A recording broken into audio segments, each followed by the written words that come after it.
JD11 Network here with John Brumley, Alan Alvarez, the two men of the marquee for our main event, May 12th at Epic Fighting. Epic 53, John Brumley. Man, you got to be pretty excited for this one, sir. Yeah, no, I'm excited. I've been working a long time and really hard to try and get this opportunity again to show I'm ready for a main event slot and to get the title. So I'm really excited.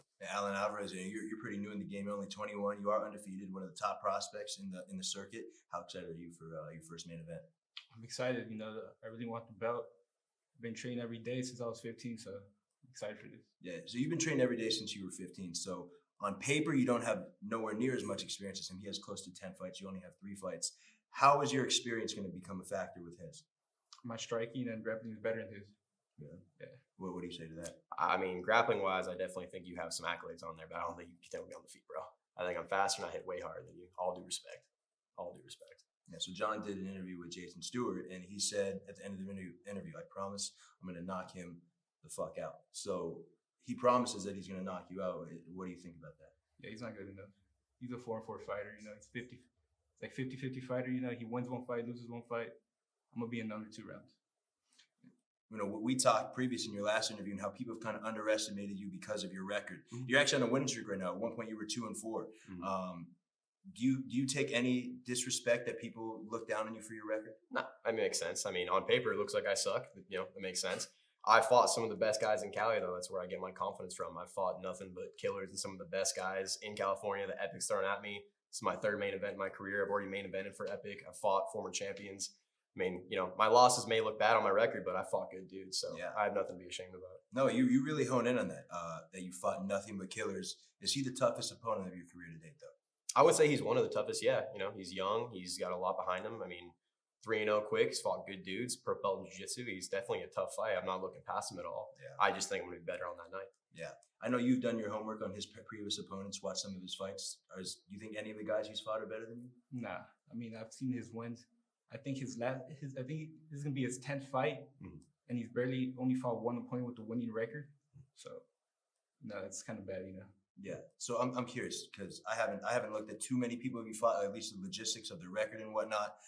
How you say you're fighting nothing but killers, but he's saying that a lot of bad records. So. God, I mean, my last loss was Justin Stevens. He's 3-0 now too. He was about to fight for the state title, and then he was gonna have a baby. Before that, fought Matt Marcelin. He's pro. He clipped me pretty good. I fought John Molina, former champ of the division here at Epic. Fought him on a day notice. Fought Armidi Tinarau. I was fighting at 85 over from Tahiti. I mean, I've been fighting nothing but super good dudes. I mean, I'm talking about the people he's beat. He's only people I beat. Okay. Yeah. I just beat a 2-0. Yeah, that's your last opponent. Your 9th fight, you barely beat a 2-0 guy. Oh. Before that, all your opponents have losing records. And you're 10 fights in. I mean, dude, I fight whoever they give me, bro. I don't say no.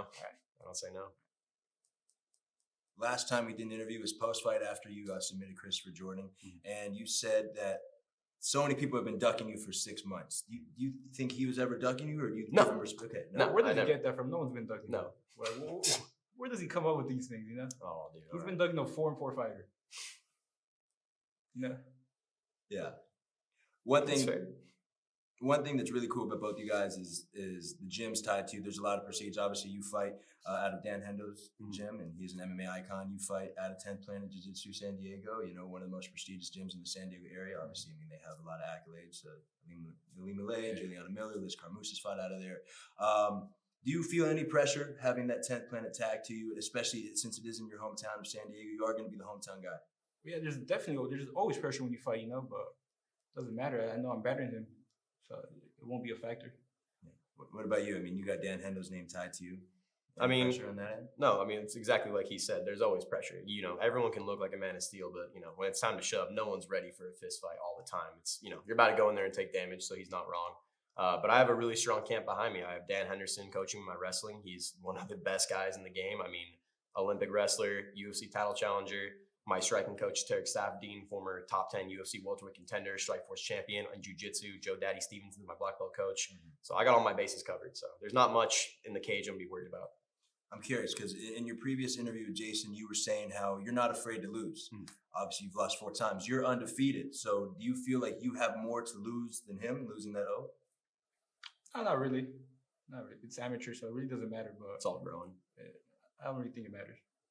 How important is this to you, though? I know you're saying as amateur, but it is. I mean, it is for the belt on a big stage. I mean, Epic Fighting is one of the biggest promotions in all of California. So No, it means a lot. I mean, a win over a tough guy like Allen, I mean, it can give me a justification to go pro or even get a bigger fight opportunity. So it means a lot. I'm definitely not looking past it as just another fight. This is definitely the biggest fight of my career to date, for sure. all 4 of your wins are all by finish, right? Yeah. And you are promising to finish. Yeah. So I know you've had some knockouts, but primarily submissions. Yeah. But you're predicting a knockout for sure. I mean, on the feet, I definitely think I'm going to win that. If it goes to the ground, I'm definitely confident to either wrestle or exchange with them. But I mean, I'm quick off my back, and I got quick submissions that kind of people don't see. Chokes, arm bars, anything I'm good with. I mean, I may not have a big accolade in jiu-jitsu like him, but I've been training for a long time, doing jiu-jitsu for a long time. So, I'm full of surprises. Yeah. So I mean, he's talking about finishing you on the feet. Do you think you're going to finish him on the ground? I mean, you're a purple belt in jiu-jitsu, so I can finish him anywhere. I can finish him striking. I can finish him on the ground. He's been knocked out before, so I can finish him anywhere. what did you learn from your last fight with Trayvon Stubbs? That I think would have been the title eliminator if you lost, and Trayvon would probably be fighting him. What did you learn from that? Because that was a really tough opponent, Trayvon. Yeah, it was a good experience. He was a really tough fight, and I went to distance with him. So I realized that once I start fighting these better guys, I'm not gonna be able to finish them. But it was a good learning experience for me. Yeah, for sure. And from your last fight, you actually got fight of the night. What did you learn from that one? I mean, not too much. It was quick, which it's not like I'm not happy with that. I would much rather have cage time. I like getting experience in there. But the biggest thing I know, and I've definitely shown, is I have power in my hands. I can sit down well in my punches, and I can take anyone's chin, no matter who you are. So if I can connect on you, you're going out. I mean, there's plain and simple. I've shown it in 2 fights back to back now. If I land, you're going down. Obviously, you want to win, and I'm sure you'd love to win in devastating fashion. But at the end of the day, this is to learn to propel you, because I know you have aspirations of being a UFC champion. Do you think maybe going to a decision and having a really fun fight, a barn burner, would be more beneficial than a quick knockout? Yeah, I mean, a win is a win, but at the same time, fast finishes or long fights doesn't matter. It's all about getting your feet wet in there and getting the experience and soaking that up. If it goes all 3, if it goes to a finish, doesn't matter. I'm just happy to be in there. And, I'm not going to be upset going to a decision with a guy like Allen. Again, tough fight, tough fighter. It's a fight for the fans, so I'm excited. Well, with you, I mean, I know you really want to finish him. There are some fighters that if they don't get the finish, they're really disappointed. Let's say you win by decision. How would you feel about that? No, I mean, like I was telling Jason, Brumley's a tough fight. He does have 9 fights, so I'm definitely not underestimating him. But I am confident in my abilities that I will get the finish on him. What round do you finish him? Probably second round. That's what I was going to say too. Probably beat him up the first round. That second round, I'll finish him. Is it a close first round? Is it 10-9 first round, or are you just going to dominate and No, try I'm and dominate. 10-8, 10-7? Yeah, today. Really? You think you can get 10-8 by Alvarez? No. I think you're going to shoot on me right away because you're not that confident in your feet. Once I stuff a couple takedowns, we're going to have to stand there and trade. But he could be still full of surprises. I mean, that's the thing about fighting. You never know. That usually pays to my benefit. They're always so scared of the takedown that opens up my striking. So it doesn't really matter. All right, so let's get into specifics. You finished in the second round via whatever I want, whatever I see in the moment. What would you prefer, submission or knockout? Knockout. You said first round knockout, right? Yeah. You're standing to that. I mean, if I can clip him early for sure, but if it goes all 3 or it goes into the second round, honestly, more realistically, I could see it going to the second round. I feel like the first round is going to be us feeling each other out for a brief, maybe a couple seconds, and then we're probably just going to get into it right away. I don't see this guy backing up or shying away from a gunfight. I do give him that respect. He's a tough kid. This is definitely the one guy in my career, fight-wise, where I know he's going to be there the entire time. He's not going to run. He's not going to hide. It's going to be a fight. It's going to be a hard dog fight. So I think the first round is going to be just pure violence, and the second round, someone's going down. So yeah, 100%. Well, really excited for this fight, guys. It's the main event, Epic Fighting, May 12th at the 4-Point Sheraton in Kearney Mesa. John Brumley, Alvarez, and I think we're going to get a quick face-off real quickly. So for sure.